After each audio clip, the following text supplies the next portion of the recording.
everybody, thanks for joining me. Gonna have a little casual chat here to start off the video. I want to talk about reviewing products and the fact that I think it's very important that when someone decides that they're going to do reviews on YouTube or blogs or wherever, I think it's really important that you don't have your mind completely made up before you review. Like, if that's the way you're gonna be, you probably shouldn't be sharing things like that on YouTube, because I think it's a real problem. Preconceived notions, positive or negative, I think can be really dangerous to the accuracy of a review. Now, that being said, we're still human beings, and it's human nature to develop judgments just instantly without even really consciously being aware that you're doing it. So I would say before I review a lot of things, in most cases, I've got some kind of hunch going into it. And the products I'm going to be sharing with you in this video, there are 5 within a couple of those lines, there's more, but these are products where as soon as I got them, or maybe I saw them, spied them on social media or something like that, I developed this not too serious, deep thought, but just a little hunch like, oh,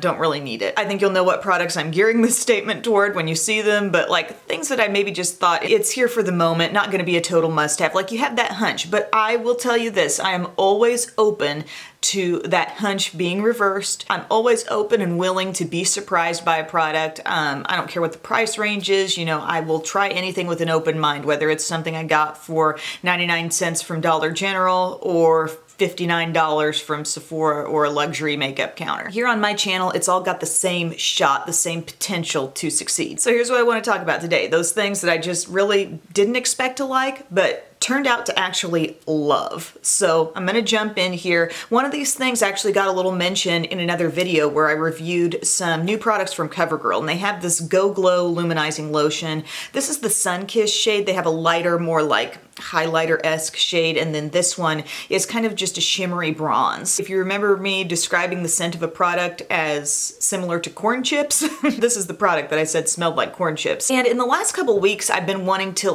play with a more bronzy toned makeup look, a little more glowy, maybe with the foundation, or just like a more dewy glow finishing touch on the makeup. And this has honestly been the perfect product to do that with. And even though it has a little scent, I don't go on to smell it as I'm just living life, but it is a really beautiful bronzy tone, and I've worn it mixed in with foundation.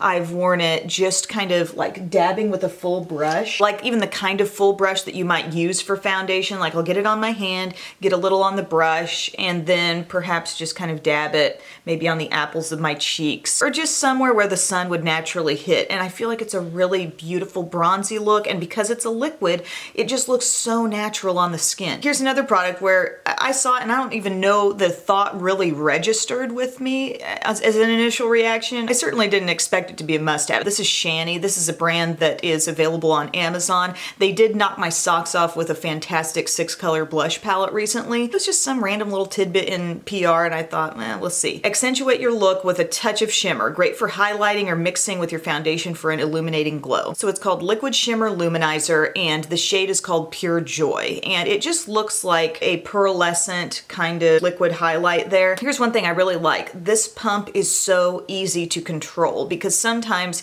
you just get what you get with liquid highlighters, and usually way too much comes out, and then you're like, well, I didn't want to use that much. Here, if you just want to pump down the tiniest bit, you can definitely control how much you get. And then the second great thing about this is the texture is so perfect. It's not literally like a cream to powder product, but it's like a cream that doesn't get too liquidy, and it's so perfect for patting on top of the skin, because it just kind of blends right on top of the skin. It does not interfere with your foundation, your concealer, whatever you've got going on underneath. It does not mess with it at all. It is such the perfect cream highlighter texture, and I've got it on my cheeks today, kind of tops of my cheeks, just kind of lightly everywhere else, and it's so easy to use your finger. You just barely apply any pressure and it's blended. It's so cool. There's no glitter in this, and I'll swatch out a little bit more here so you can see. It's a very just brightening glow. The natural gleam that your skin takes on, not necessarily an unnatural streak of highlight or anything like that, but a very surprising product indeed. I just didn't have any kind of high expectation for it. Here's another product where, it's gotten a lot of buzz. I'm sure it's been seen seen a lot on social media. And just for the whole theme of the collection, I thought, trendy, you know, whatever. I was just a little skeptical when Tarte's Mermaid collection came out, okay? And then they've got this palette. This is called the Be a Mermaid and Make Waves eyeshadow palette. And it's shaped like a shell, super teal, turquoise, shiny. You open it up, and I remember thinking, okay, well, you know, these aren't unwearable shades. These are actually a lot of colors that I would wear and generally enjoy. But, you know, they've put these blues down here in the bottom, and how are those really going to mix with these shades? And I sort of expected more of a muddy look, but I will tell you guys, I've gotten surprised every time I've used this. I've expected it to sort of hit a wall or, you know, be very limited versatility wise, but really there's so much that I've been able to do with this palette, and I have been pleasantly surprised by the texture of some of these really, really shiny shades. Like, they build up easily with very little effort. And the mattes, the few mattes that are in here are really nice also. Like, you've got definitely some mattes that can be a good kind of start out the look crease color. They certainly could have thrown us a bone and given us one really dark matte shade. You know, I'm always on board with that idea, but still the palette manages to work for me when I use this and this alone. This is actually a pretty dark shade down here, this Lagoon color. It's a gorgeous shimmery deep blue, and Cavern is a little darker, I guess, in application than it might even appear to be as part of this palette. Who is this not for? I would say if you don't like metallic and a lot of shimmer, you might want to sit this one out because there is a ton of shimmer in it. There's only 3 true mattes. And then also, if you're not a big fan of like rosy toned eyeshadows, as I cover up this bottom portion here, see how much of this takes on kind of that pinky look. So if you generally don't like those colors, I wouldn't waste your time with this because that's most of what it is. But there's like this unique kind of duochrome shade here called Bubbles. Sometimes it looks bluish, sometimes it looks a little bit reddish brown. We've all seen shades like that in different palettes, but it's executed really well in here because the sheen that that shade gives off actually works so well with the rosy colors. And then surprisingly,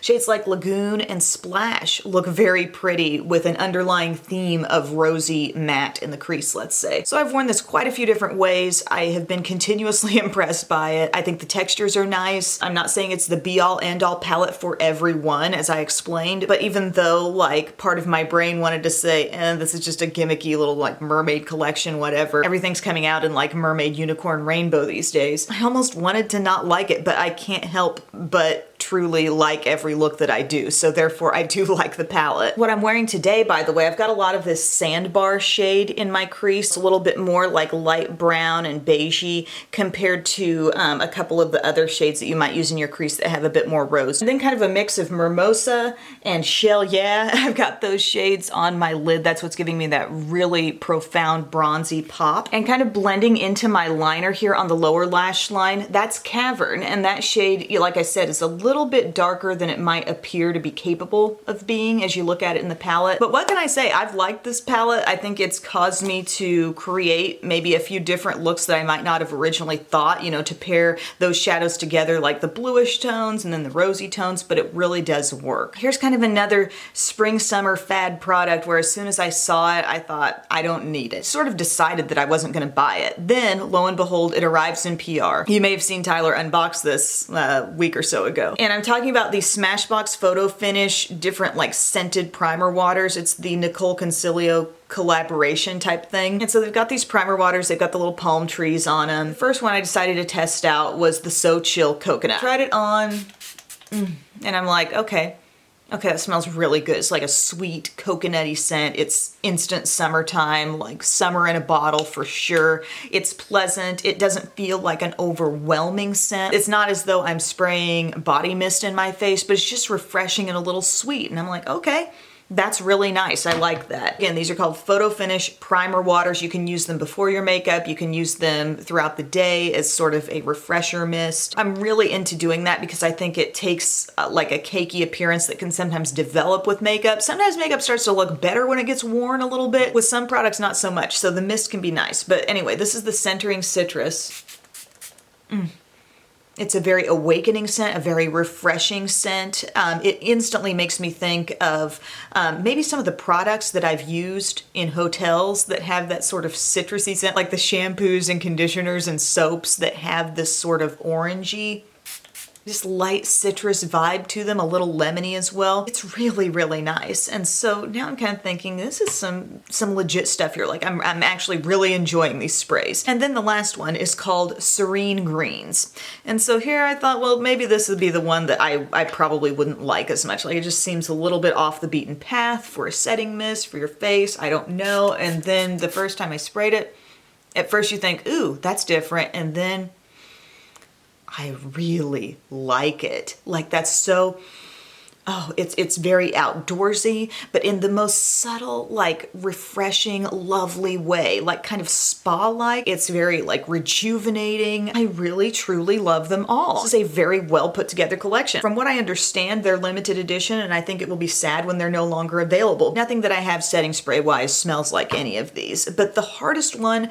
for me to really describe to you and put my finger on is the Serene Greens. This one, the one that I questioned the most, is probably the one that I like the best. And they also give just kind of an instant little bit of dewiness to the skin. You'd have to apply a lot of one of those to look super visibly like wet on the skin. As you can see, I applied like a few mists of each, and my skin's not feeling tacky as a result of it. It's not looking especially shiny either, but I definitely don't look powdery, and I really, really like the scent experience. Last thing here is a lip product, and I did mention one of these in my most recent favorites video that I was really, really enjoying it, and it definitely surprised me. I got the entire line in a PR package from Revlon, and to be honest, I was a little bit back and forth. First glance at everything, I thought, ooh, this is a gorgeous color scheme. Like all these neutrals and kind of rosy tones, very, very wearable. And then I thought we were regressing to like the early 2000s with this kind of slant tip here. And I don't love that. I don't think it really spreads product very nicely. And back in those times when a lot of things were sold in squeezy tubes, I was always getting some off on my finger, having to spread it on my lips with my finger, which, you know, not very hygienic. I'm over that experience, but the texture of these plumping lip creams, have I even said what the product is? Revlon Kiss Plumping Lip Creams is what they're called.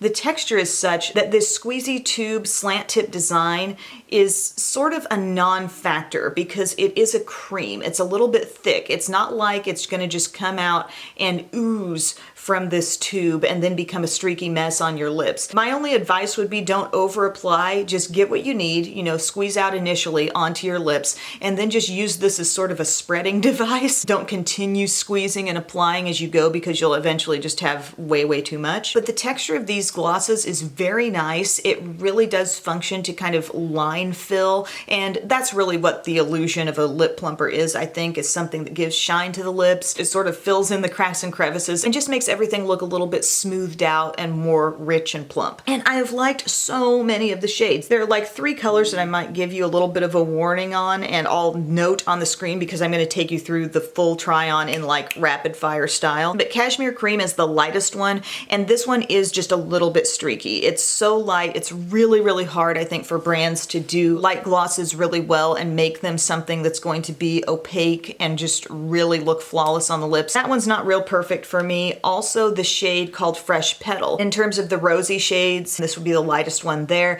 It's the same deal with Fresh Petal. And then also the darkest shade in the line, I can make this work and I can be okay with it, but I would say it's the most difficult to work with, and it's the one called Rich Bordeaux, and that's number 545. So everything else I would kind of classify as a nude to mid-tone rosy shade, and it's all really good. Really liking it. The shade I've been wearing throughout the video is this one called Nude Honey. So it's just a little deeper than this shade, but as you can see, it executes evenness very, very well. These are super comfortable on the lips.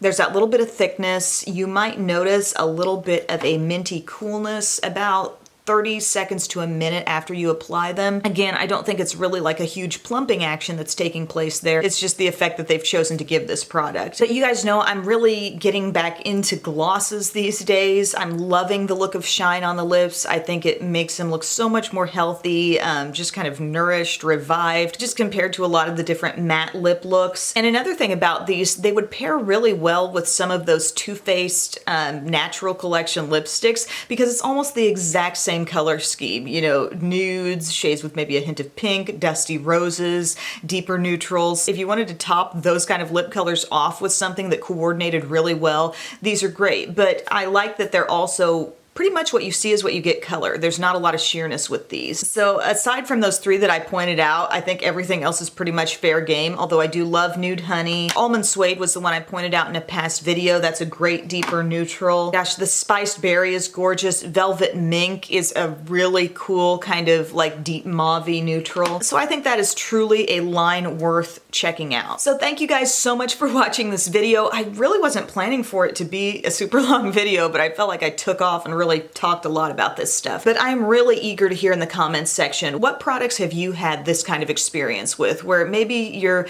hunch before trying them was that, I'm maybe not gonna love this, but maybe you gave it a little time and gave it plenty of chances, and it just sort of proved you wrong. It didn't take a long time for me to have that realization with most of these things. With the Tarte, I think I stayed skeptical for like look after look, and then it was like, hey, you actually enjoy every look that you've done with this. You do like the product. So thank you guys again. I hope you're having a great day, and I will see you next time. Bye.